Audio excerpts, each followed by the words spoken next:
সামনে দাঁড়িয়ে 7 বার পড়লেই পাগল হয়ে যাবে, 100% কার্যকারী আমল। এই আমলটা যারাই করেছেন আলহামদুলিল্লাহ অনেকে ফল পেয়েছেন। অনেকে আমাকে ফোন দিয়া বলে, হুজুর আপনি যেইভাবে বলেছেন সেইভাবে আমরা আমলটা করেছি, আর আমি আমার 100% ফলটাও আমি পেয়েছি। তা আমি বললাম কার জন্য করলেন? বলতেছে, হুজুর আমি বিবাহ করেছি আজকে 12 বছর। 12 বছর বিবাহ করার পরে প্রথম 2-1 বছর আমাদের সম্পর্কটা খুবই ভালো ছিল। আমার স্ত্রী আমাকে অনেক কেয়ার করত, মহাব্বত করত, ভালোবাসত। যখন আমাদের এই বিবাহের বয়স যত বাড়তেছে, আমার প্রতি যে তার টান, তার যে মহাব্বত, তার যে ভালোবাসা আগের চাইতে অনেক কম ছিল। আপনার ভিডিওতে যখন আমি দেখলাম যে স্ত্রীর সামনে দাঁড়িয়ে অথবা প্রিয় মানুষের সামনে দাঁড়িয়ে মাত্র 7 বার পড়লেই আগের মতো ভালোবাসা ফিরে আসবে, আপনি যেইভাবে বলেছেন, যে নিয়ম কানুন আপনি আমাকে দেখিয়েছেন, সেই নিয়ম কানুন মোতাবেক যখন আমি আমল করা শুরু করে দিয়েছি, আলহামদুলিল্লাহ আমি হুজুর কয়েকদিনের ভিতরে আমি রেজাল্ট পেয়েছি। এখন আমার স্ত্রী আমাকে আগে যেইভাবে মহাব্বত করত, যেইভাবে আমাকে আগে ভালোবাসতো, এখন আগের চাইতো তুলনামূলকভাবে আমাদের স্বামী স্ত্রীর সম্পর্কটা আরো গভীর হচ্ছে, আলহামদুলিল্লাহ রাব্বিল আলামিন। কারণ স্বামী আর স্ত্রীর সম্পর্ক যত গভীর হবে, আল্লাহ পাক রব্বুল আলামিন তত বেশি আমার আল্লাহ খুশি হবেন। আর স্বামী আর স্ত্রীর সম্পর্ক যত ফারাক হবে, শয়তান তত বেশি খুশি হবে। আমরা মুমিন হিসাবে, আমরা আল্লাহ পাকের বান্দা হিসাবে আমরা চাই আমার আল্লাহ যেন খুশি হন, শয়তান যেন বেজার হয়। শয়তানকে কখনো একজন মুমিন খুশি করতে পারে না। তো সম্মানিত হাজিরিন, আমি আপনাদেরকে বলবো যে কিভাবে আমলটা করবেন। স্ত্রীর সামনে দাঁড়িয়ে 7 বার যে পড়বেন, কি পড়বেন আপনি? আমি আগেও বলেছি, প্রত্যেকটা আমলের ক্ষেত্রে আমি আপনাদেরকে বলি যে শুনেন, আমল করবেন কিন্তু 5 ওয়াক্ত নামাজ পড়তে হবে। কারণ আল্লাহ পাক রব্বুল আলামিন কুরআনুল কারীমের ভিতরে আমার আল্লাহ জানায়া দেন, ইয়া আইয়ুহাল্লাযীনা আমানুস্তাঈনু বিস-সাবরি ওয়াস-সালাহ। আল্লাহ বলে, এই ইমানদারগণ, তোমরা যদি আমি আল্লাহ পাক রব্বুল আলামিনের কাছে যখন তোমরা সাহায্য চাইবা, 2টা জিনিসের মাধ্যমে তোমরা সাহায্য চাইবা, আমি আল্লাহ বড় খুশি হব। 1 নাম্বার হলো আমানুস্তাঈনু বিস-সাবর, সবর করতে হবে। 2 নাম্বার হলো ওয়াস-সালাহ, নামাজ পড়তে হবে।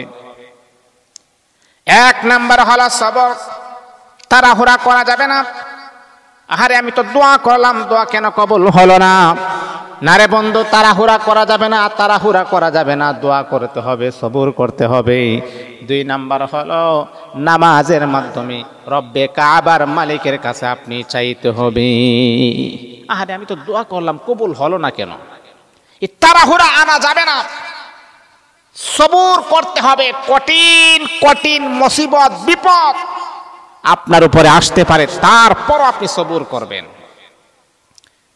তাহলে প্রথমে নামাজ পড়বেন, 5 ওয়াক্ত নামাজ পড়বেন।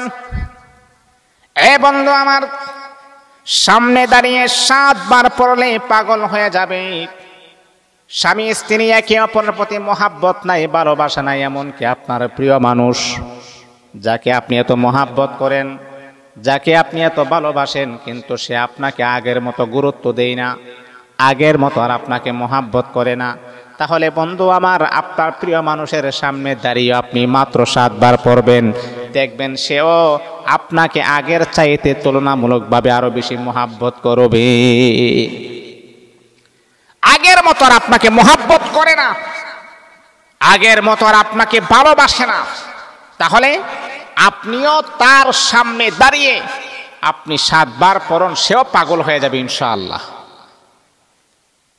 কিন্তু বন্ধু আমার শুনেন, সতর্কবাণী হল, যদি আপনি স্বামী হিসাবে যদি আপনার স্ত্রীকে পাগল করাতে চান, স্ত্রী হিসাবে যদি স্বামীকে আপনি আপনার প্রতি আকৃষ্ট করাইতে চান, সামনে এমন ভাবে পড়বেন যাতে করে আপনার স্বামী যাতে করে না বুঝতে পারে, যাতে করে বুঝতে না পারে। যদি বুঝে তাহলে বলবে, আমার স্ত্রী আমাকে তাবিজ করে আমার ভালোবাসা নিতে চাই।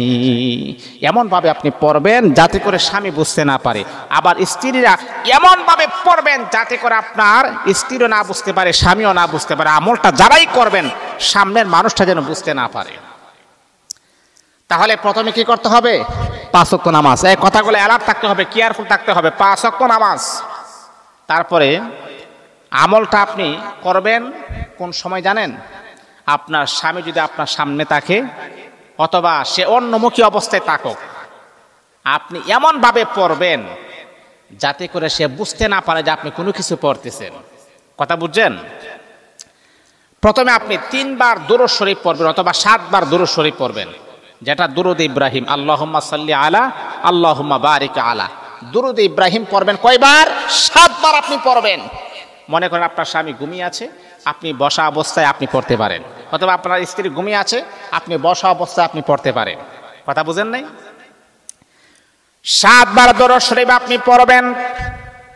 7 বার দুরূদ শরীফ কমপ্লিট হওয়ার পরে 7 বার ইস্তেগফার আপনি পড়বেন।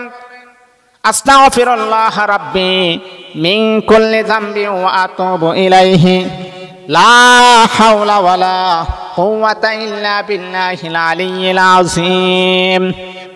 এটাও আপনি 7 বার পড়বেন।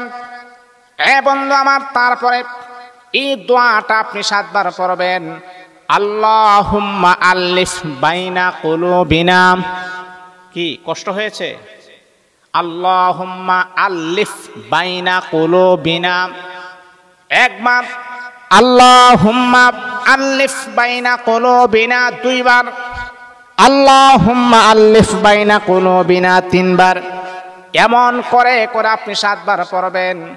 স্বামীর চেহারার দিকে তাকিয়ে পড়বেন, এমনকি স্ত্রীর চেহারার দিকে তাকিয়ে পড়বেন, অথবা আপনার প্রিয় মানুষের চেহারার দিকে তাকিয়ে 7 বার পড়বেন। দেখবেন এমন করে আমল করবেন, সে আপনাকে পাগলের মতো আরো বেশি মোহাব্বত করবে।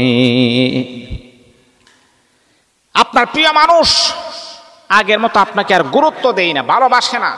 যেই পরিমাণ আগে একটা টান ছিল আপনার প্রতি, একটা আকর্ষণ ছিল, একটা মায়া মোহাব্বত ছিল। আগে আপনাকে মনে করেন 50 বার কল দিতে, এখন আপনাকে 5 বারও কল দেয় না। তাহলে টান কমে গেছে না? মোহাব্বতটা কমে গেছে না? তাহলে যদি তার সাথে দেখা হয়, তাহলে এই আমলটা আপনি করবেন যেন বুঝতে না পারে। আমলটা করবেন, দেখবেন সে আপনার প্রতি কি পরিমাণ টান হয়, কি পরিমাণ মোহাব্বত হয়, কি পরিমাণ ভালোবাসার জন্ম হয়। এই জন্য এটা আমলটা করবেন। আর সবচাইতে কার্যকারিতা হয় স্বামী আর স্ত্রী যখন পড়েন। এটা তো হালাল সম্পর্ক। এই সম্পর্কগুলা, এই তদবিরগুলা হালালভাবে সবচাইতে বেশি কাজ হয়। আজকে আমাদের ফ্যামিলির ভিতরে স্বামী স্ত্রী হালাল সম্পর্কটা এখন হচ্ছে না। যেভাবে সম্পর্কটা মজবুত থাকার কথা, যেভাবে সম্পর্কটা গভীর থাকার কথা, স্বামী স্ত্রীর সম্পর্ক হলো মধুর সম্পর্ক। এই পৃথিবীতে যত সম্পর্ক আপনি দেখেন, সবচাইতে পবিত্র বন্ধন হচ্ছে স্বামী আর স্ত্রী। আর এটার মাঝে যদি ফাটাল সৃষ্টি হয়, এর চাইতে বড় খারাপ লাগার বিষয় আল্লাহ পাকের জমিনের ভিতর আর কোনো কিছুই হতে পারে না। বাবা আপনার সব আছে, টাকা পয়সা, ব্যাংক ব্যালেন্স, বাড়ি গাড়ি সব আছে, কিন্তু আপনার স্ত্রী ভালো না, এর মানে হচ্ছে আপনার কোনো কিছুই নাই।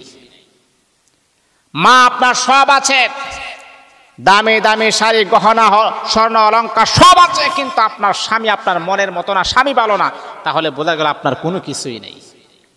আপনার ব্যাংক ব্যালেন্স নাই, টাকা পয়সা নাই, কিন্তু মাগার আপনার এই যে মনে করেন আপনার স্বামী পাইছেন একটা মনের মতন, আপনার স্ত্রী পাইছেন মনের মতন, আলহামদুলিল্লাহ।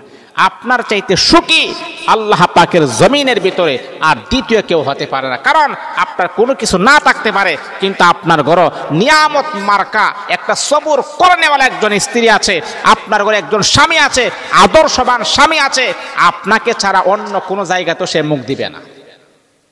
তাহলে আপনি সুখী না কে সুখী হবে? এই জন্য বাবা, টাকা পয়সা দিয়ে শান্তি আসে না, শান্তি আসে স্বামী আর স্ত্রীর যত মিল থাকবেন, মোহাব্বত তত বাড়বে, তত বেশি শান্তি আসবে। আল্লাহ পাক আমাদের সকলকে কবুল